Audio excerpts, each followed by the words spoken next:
नमस्कार, स्वागत है आप सबका दिन भर की तमाम बड़ी और अहम खबरों के साथ मैं हूं कवींद्र। शुरुआत हेडलाइन से।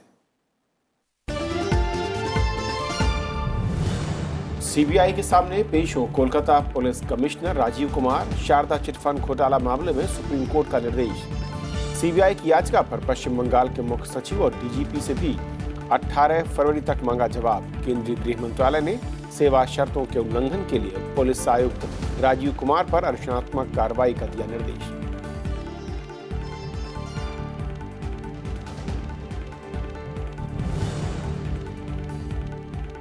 बीजेपी ने सीबीआई की याचिका पर सुप्रीम कोर्ट के निर्देश को बताया मुख्यमंत्री ममता बनर्जी की अराजकता पर अंकुश। पुरुलिया की रैली में उत्तर प्रदेश के मुख्यमंत्री योगी आदित्यनाथ ने कहा, ममता बनर्जी को नैतिकता के आधार पर देना चाहिए इस्तीफा। ममता बनर्जी ने खत्म किया धरना।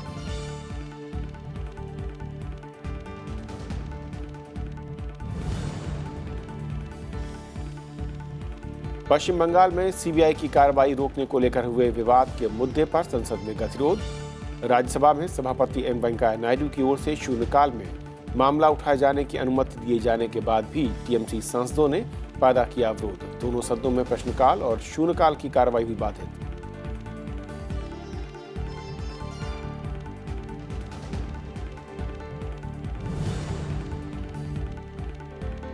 भारत दौरे पर आए मोनाको के राष्ट्राध्यक्ष प्रिंस अल्बर्ट द्वितीय और प्रधानमंत्री नरेंद्र मोदी के बीच हुई द्विपक्षीय बातचीत।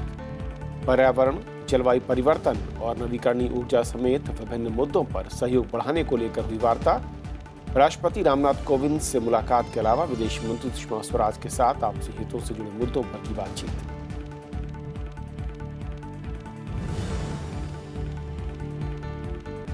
फ्रेंच गुयाना से प्रक्षेपण के लिए तैयार GSAT-31 इसरो का 40वां संचार उपग्रह आज देर रात भारतीय समय के मुताबिक 2:31 पर होगा लॉन्च। सहायक VSAT नेटवर्क, टीवी अपलिंक और DTH टीवी सेवाओं समेत कई संचार सुविधाओं में होगा इस्तेमाल।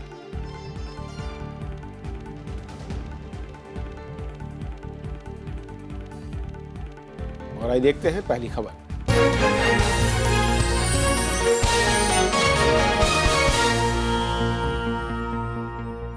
कोलकाता पुलिस के रवैये को लेकर सीबीआई की याचिका पर सुप्रीम कोर्ट ने पुलिस कमिश्नर राजीव कुमार से पूछताछ की सीबीआई को अनुमति दे दी है। दोनों ही पक्षों ने तटस्थ जगह को पेशी के लिए निर्धारित करने को कहा था, जिसके बाद कोर्ट ने शिलांग को पेशी के लिए चुना है। सुप्रीम कोर्ट में अब इस मामले की अगली सुनवाई 20 फरवरी को होगी। शारदा चिटफंड घोटाले की जांच में कोलकाता पुलिस के सहयोग न करने की सीबीआई की याचिका पर सुप्रीम कोर्ट में मंगलवार को सुनवाई हुई। अटॉर्नी जनरल के वेणुगोपाल ने सुप्रीम कोर्ट को बताया कि तत्कालीन एसआईटी प्रमुख होने के नाते राजीव कुमार शारदा चिटफंड घोटाले से जुड़े सबूत नष्ट कर रहे हैं और अभी तक उन्होंने जो जानकारियां मुहैया कराई हैं उससे निष्कर्ष तक नहीं पहुंचा जा सकता है। मामले की सुनवाई करते हुए सीजेआई रंजन गोगोई की अगुवाई वाली 3 जजों की बेंच ने कोलकाता पुलिस कमिश्नर राजीव कुमार को जांच में सहयोग करने और सीबीआई के सामने शिलांग में पेश होने का निर्देश दिया है। हालांकि सुप्रीम कोर्ट ने साफ किया है कि राजीव कुमार की गिरफ्तारी नहीं होगी। सुप्रीम कोर्ट ने इस मामले में पश्चिम बंगाल के मुख्य सचिव और महानिदेशक को भी नोटिस जारी कर 18 फरवरी तक जवाब देने को कहा है। कोर्ट ने मामले में सुनवाई की अगली तारीख 20 फरवरी तय की है। कोर्ट ने ये उचित समझा कि राजीव कुमार जी सीबीआई के सामने जो इन्वेस्टिगेटिव एजेंसी है उनसे कोऑपरेशन दे, पूर्ण रूप से कोऑपरेट करें। साथ साथ ये स्पष्ट किया कि उनके खिलाफ कोई ऐसी कार्रवाई ना हो जिसे कोर्सिव स्टेप कहा जाए। जो भी अपने जवाब में ये अफसर लिखित देंगे, क्योंकि आज नोटिस जारी हुई है, तो उसके बाद तय होगा 19 तारीख को सेक्रेटरी जनरल सुप्रीम कोर्ट की जानकारी देंगे उन अफसरों को कि यदि उन्हें यहां पर कोर्ट में खुद यहां अपने आप को प्रस्तुत करना है तो वो ऐसी जानकारी दी जाएगी 19 को, 20 तारीख अगले तारीख के लिए। सुप्रीम कोर्ट में सीबीआई की ओर से पेश हुए अटॉर्नी जनरल ने अपनी दलील में ये भी कहा कि पश्चिम बंगाल में प्रशासन और पुलिस दोनों ने कोर्ट के मई 2014 के आदेश की अवमानना की है, जिसमें कोर्ट ने हर राज्य को शारदा चिटफंड घोटाले को लेकर सीबीआई को जांच में सहयोग करने की बात कही थी।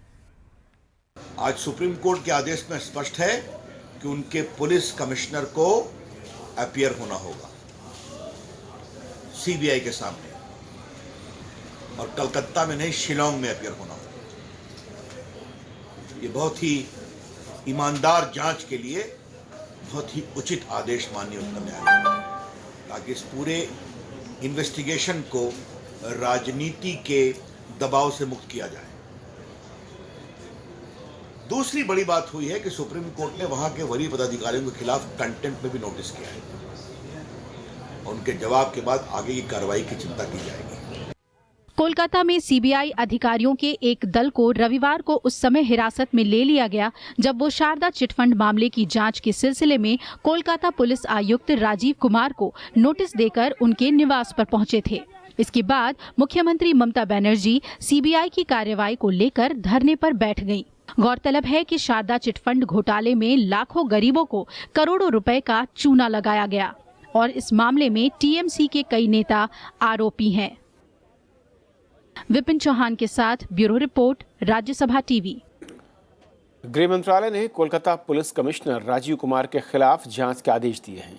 गृह मंत्रालय ने पश्चिम बंगाल के मुख्य सचिव को इस बारे में पत्र लिखा है। गृह मंत्रालय ने राजीव कुमार पर अनुशासनात्मक कार्रवाई करने को कहा है। राजीव कुमार के कुछ अन्य पुलिस अधिकारियों के साथ ममता बनर्जी के धरने पर बैठने को नियमों का उल्लंघन बताया गया है।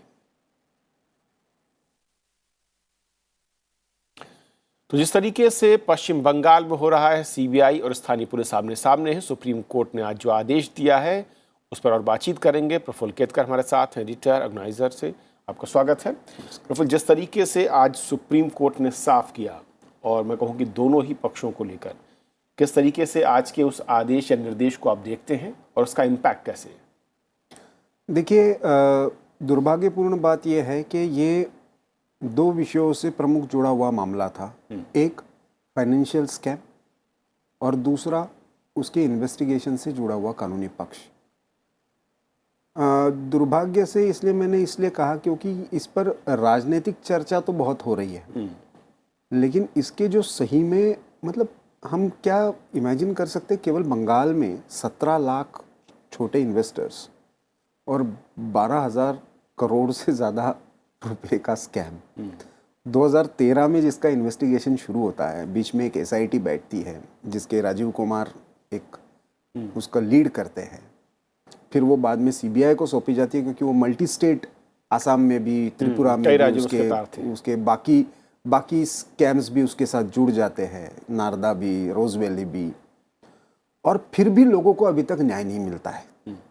और जब सीबीआई, अच्छा, इसमें एक बात जो समझने की है, फिर मैं आज के निर्णय पर, आदेश पर न्यायालय के आऊँगा, कि ये सारा 2014 के बाद जो हुआ है ये सुप्रीम कोर्ट के आदेशानुसार सीबीआई कर रही है।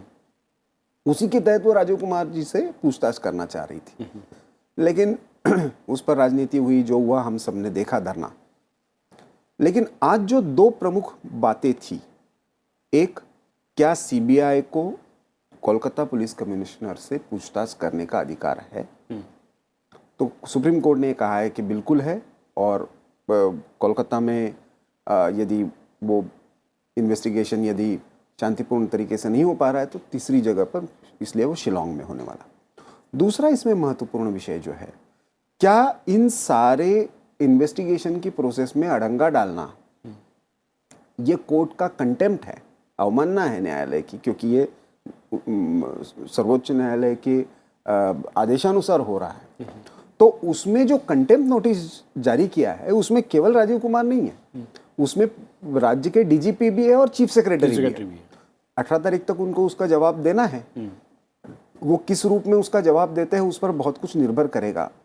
लेकिन इसमें मुझे लगता है कि जिस तरह से सरकारी, क्योंकि उनको सिविल सर्वेंट्स या पब्लिक सर्वेंट्स कहा जाता है, उन सिविल सर्वेंट्स का जिस तरह से पॉलिटिसाइजेशन होना और सारी इन्वेस्टिगेशन की प्रोसेस ही उसके कारण पॉलिटिसाइज होना, मुझे लगता है कि ये ज़्यादा चिंता का विषय है।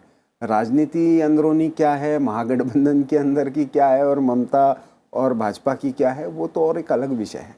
क्योंकि ममता बनर्जी का जो आज धरना जो चल रहा था वो ख़त्म हो गया, लेकिन जो दो बात उन्होंने कही, मैं समझना चाहूँगा उसके मायने का। एक तो उन्होंने कहा कि नैतिक तौर पर हमारी जीत हुई है आज कोर्ट के आदेश के बाद, और दूसरा कि लड़ाई अब कोलकाता से शिफ्ट होकर दिल्ली वो पहुंचेंगे और वहां से लड़ाई लड़ेंगे। इसका सीधा सीधा अर्थ ये है, देखिए ऐसा है कि ये उसी दिन तय हो गया था जिस दिन ब्रिगेड मैदान में रैली हुई थी। आप देखिए उसमें कांग्रेस के वरिष्ठतम नेता गांधी फैमिली से कोई भी नहीं गया, मायावती उसमें नहीं गई, इसका सीधा सीधा लेफ्ट में से उसमें कोई नहीं रहा।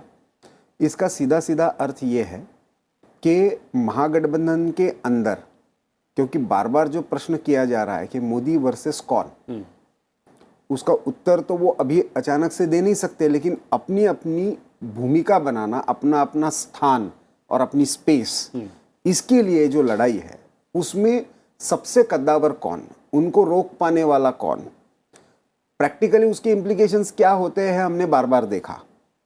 ये सब करने के बाद भी बोकारो उतर कर जैसे योगी आदित्यनाथ ने रैली की, या मालदा में अमित शाह की भी रैली हुई थी, तो उसमें से रास्ता निकाल कर, क्योंकि लोकतंत्र है तो पॉलिटिकल वहाँ पे कैंपेनिंग होगा ही।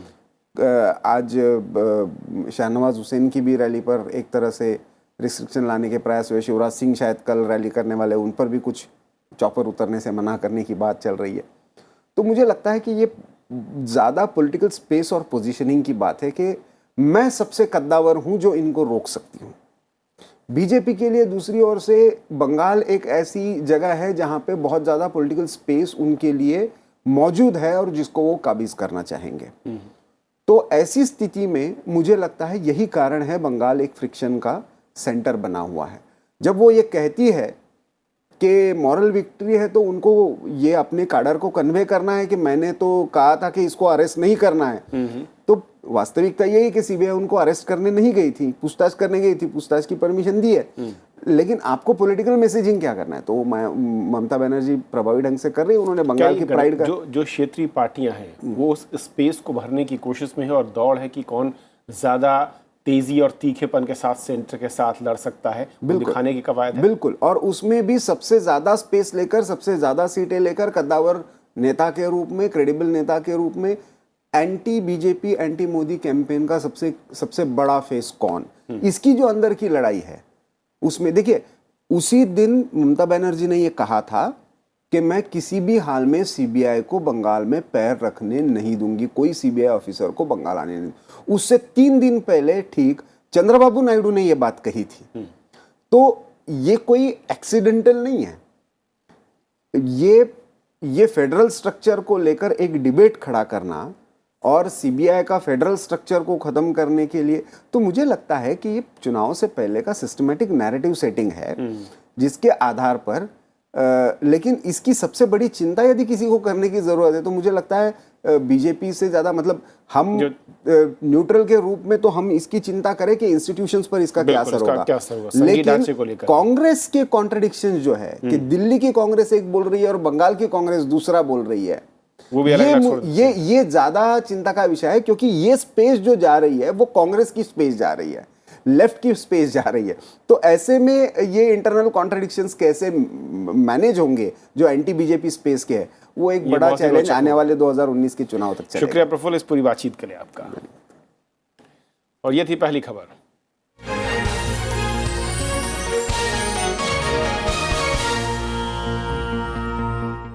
उधर उत्तर प्रदेश के मुख्यमंत्री योगी आदित्यनाथ तमाम रोक के बावजूद सड़क के रास्ते पश्चिम बंगाल के पुरुलिया पहुंचे और वहां रैली को संबोधित करते हुए योगी आदित्यनाथ ने ममता सरकार पर निशाना साधा।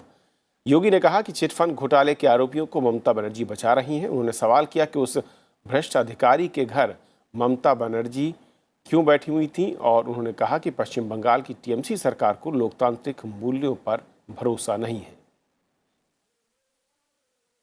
आज भी सुप्रीम कोर्ट ने कहा है कि जिस भ्रष्ट अधिकारी को बचाने का कार्य सुश्री ममता बनर्जी कर रही थी, आज कोर्ट ने कहा कि सीबीआई के पास जाना चाहिए उन्हें और यहां में शिलोंग में जाकर के हाजिरी लगाएं और सीबीआई कोर्ट में वो राज को खोलें कि सारा चिटफंड घोटाले में कौन कौन लोग जिम्मेदार हैं। ये राज न निकले, एक प्रदेश की मुख्यमंत्री धरना देने के लिए बैठ जाए, लोकतंत्र के लिए इससे ज्यादा शर्मनाक और निंदनीय दूसरा नहीं हो सकता है जो आचरण यहाँ की मुख्यमंत्री का रहा है। और फिलहाल एक ब्रेक लेंगे और ब्रेक के उस पार कुछ और खबरें।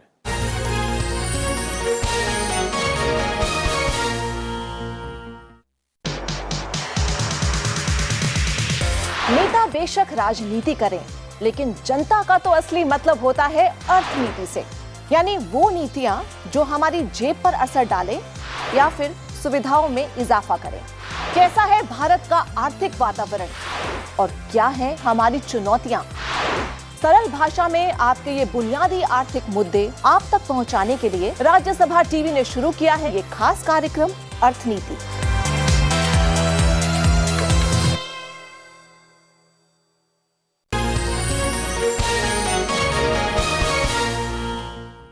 सीबीआई के मुद्दे पर आज भी राज्यसभा की कार्रवाई नहीं चल पाई। गतिरोध के चलते सदन की कार्रवाई पहले दोपहर 2 बजे तक और फिर दिन भर के लिए स्थगित करनी पड़ी। राज्यसभा में विभिन्न विभागों और मंत्रालय से संबंधित जरूरी पत्रों को सभा पटल पर रखे जाने के बाद टीएमसी सांसद सीबीआई के मुद्दे को लेकर सभापति के आसन के पास पहुंच गए। सभापति एम वेंकैया नायडू ने सदस्यों से सदन को सुचारू ढंग से चलाने की अपील की। सभापति ने कहा कि राष्ट्रपति के भाषण पर धन्यवाद प्रस्ताव पर चर्चा होनी है, जिसमें सभी सदस्य जनहित और राष्ट्रहित से जुड़े विभिन्न मुद्दे उठा सकते हैं। संसदीय कार्य राज्य मंत्री विजय गोयल ने भी सदस्यों से सदन को चलाने की अपील की। This is not fair. Minister of parliament affairs, सभापति जी, महामहिम राष्ट्रपति जी के अभिभाषण के बाद इस सदन में धन्यवाद प्रस्ताव पास होना है, जिसके लिए 10 घंटे रखे गए हैं। संवैधानिक जिम्मेदारी है। मैं सभी दलों से यह अनुरोध करना चाहता हूं कि राष्ट्रपति के अभिभाषण पर जो धन्यवाद प्रस्ताव है उस पर राजनीति मत करें। जो भ्रष्टाचार है उसके खिलाफ सीबीआई अगर जांच करने के लिए जा रही है तो उसको रोकना और सीबीआई के अधिकारियों को गिरफ्तार करना, ये संविधान के खिलाफ एक कॉन्स्टिट्यूशनल क्राइसिस पैदा किया जा रहा है। इसलिए आपसे निवेदन है कि राज्य सरकार के इस मामले यहाँ पर आकर लेकर आए। सदन के you can take up the subject or you can discuss the same now itself in the zero hour. I am permitting you in the zero hour. You can take up this issue in the president address itself now. Lok Sabha में भी सदन की कार्रवाई शुरू होने पर CBI मसले के मुद्दे पर अवरोध देखने को मिला और प्रश्नकाल और शून्यकाल की कार्रवाई बाधित रही। प्रश्नकाल के दौरान टीएमसी सांसदों ने सीबीआई के दुरुपयोग का मुद्दा उठाया और नारेबाजी करते हुए वेल में आ गए। इसके बाद दूसरे विपक्षी दलों के सांसद भी वेल में आए।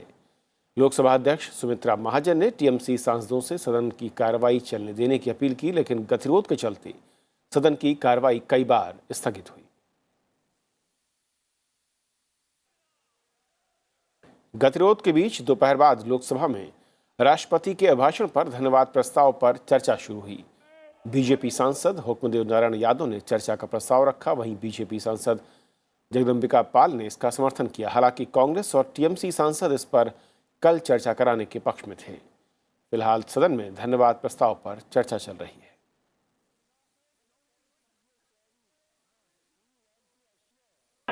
समाज को समरस करने के लिए ऊंची जाति के लोगों को 10% आरक्षण दिया गया। डॉक्टर लोहिया कहते थे कि जिस दिन ऊंची जाति के गरीब अपने जाति के ऊंचे धनवान और अमीर से नाता तोड़ के और पिछड़े दलित के गरीबों से अपना नाता जोड़ लेंगे, उस दिन असली हिंदुस्तान का निर्माण होगा। 2014 से 19 तक में 4.5 साल में 13 गुना खरीद करके जब हमने इतने दिनों में 3,115 करोड़ किसानों को दिया था, इस बार 4.5 साल में 44,330 करोड़ किसानों के खाते में गया है minimum support price. The eastern coastal states like Odisha have high concentration which have 90% support, which need 90% support in education and other centrally sponsored schemes. That is the reason why we have been demanding that special category status should be provided to Odisha and to some other eastern states. 10% additional share in taxes, as per the Finance Commission recommendation, has been given. But in real terms, the combined effect of Tamil Nadu's overall share in central taxes has increased only marginally from 1.59% to 1.69%. 1962 की युद्ध के बाद जिन्होंने देश में सुरक्षा साधन उपलब्ध करने के ऑर्डिनेंस फैक्ट्री का निर्माण किया, आज पूरी ऑर्डिनेंस फैक्ट्रियों को हम बंद करने के मार्ग पर गए। हम देश को मेक इन इंडिया कैसे कर रहे हैं? महामहिम महोदय ने जिस प्रकार से अपने अभिभाषण में भारत की तस्वीर जो है वो पेश की है और इस सरकार के अंदर लोगों का विश्वास जिस तरह से बढ़ा है, उसको मद्देनजर रखते हुए मैं महामहिम महोदय का हार्दिक अभिनंदन करता हूं। टीचरों की देश के स्कूलों में कमी है, आज भी 10 लाख से ज्यादा कमी है उपाध्यक्ष जी। हम चाहते हैं उन शिक्षा प्रेरकों को भी कुछ काम दें। जिन गंगा मां ने उन्हें बुलाया था, उन गंगा मां को भी नहीं साफ करा पाए, क्योटो भी नहीं बना पाए बनारस को। वो किसान जोले से फसल बर्बाद होते देखकर कर्ज चुकाने की चिंता में घिर जाता था। वो युवा जो कर्ज न मिल पाने के कारण अपना रोजगार शुरू नहीं कर पाता था। ऐसे ही असंख्य असहाय चेहरों ने मोदी सरकार के लक्ष्य तय किए और इसी सोच के वजह से योजनाओं को आज इतनी सफलता मिली है। मोनाको के राष्ट्र प्रमुख प्रिंस अल्बर्ट भारत दौरे पर हैं। प्रिंस अल्बर्ट ने प्रधानमंत्री नरेंद्र मोदी से आज मुलाकात की। दोनों नेताओं ने द्विपक्षीय संबंधों को मजबूत करने के लिए बैठक की। इस दौरान पर्यावरण, जलवायु परिवर्तन और नवीकरणीय ऊर्जा समेत अलग अलग मुद्दों पर सहयोग बढ़ाने को लेकर बातचीत हुई। भारत और मोनाको के बीच साल 2007 में राजनयिक संबंध स्थापित हुए थे। इससे पहले मोनाको के राष्ट्र प्रमुख ने विदेश मंत्री सुषमा स्वराज से मुलाकात की। दोनों नेताओं ने पर्यावरण, नवीकरणीय ऊर्जा, भारत में निवेश, स्मार्ट सिटी, पर्यटन और मरीन इकोसिस्टम समेत कई क्षेत्रों पर विचार विमर्श किया।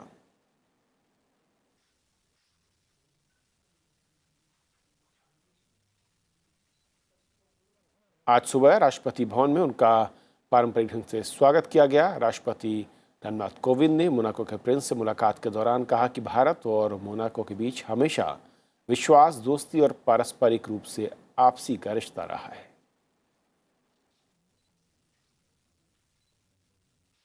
घुमंतू समुदाय के लोगों को मुख्यधारा से जोड़ने के लिए सरकार ने इस बार अंतरिम बजट में खास कदम उठाए। सरकार ने ऐसे समुदाय के उत्थान के लिए एक विकास बोर्ड बनाने का फैसला लिया है।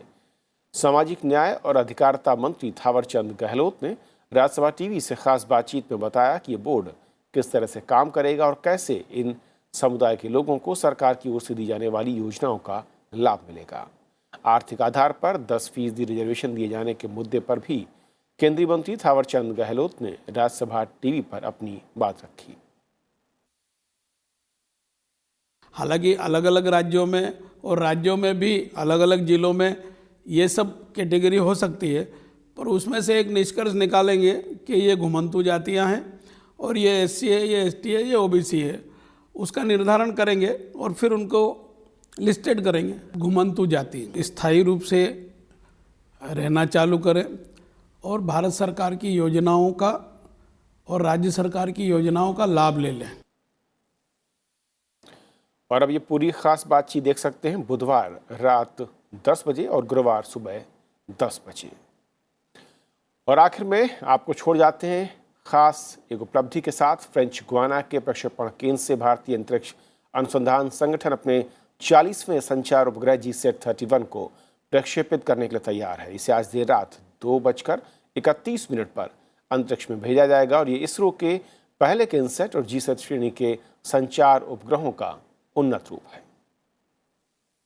फ्रेंच गुयाना के कोरू प्रक्षेपण केंद्र से बुधवार रात भारतीय उपग्रह GSAT-31 का प्रक्षेपण किया जाएगा। एरियन 5 प्रक्षेपण यान की मदद से इसे अंतरिक्ष में तय कक्षा तक पहुंचाया जाएगा। GSAT-31 is a communication satellite of 2500 kilo class.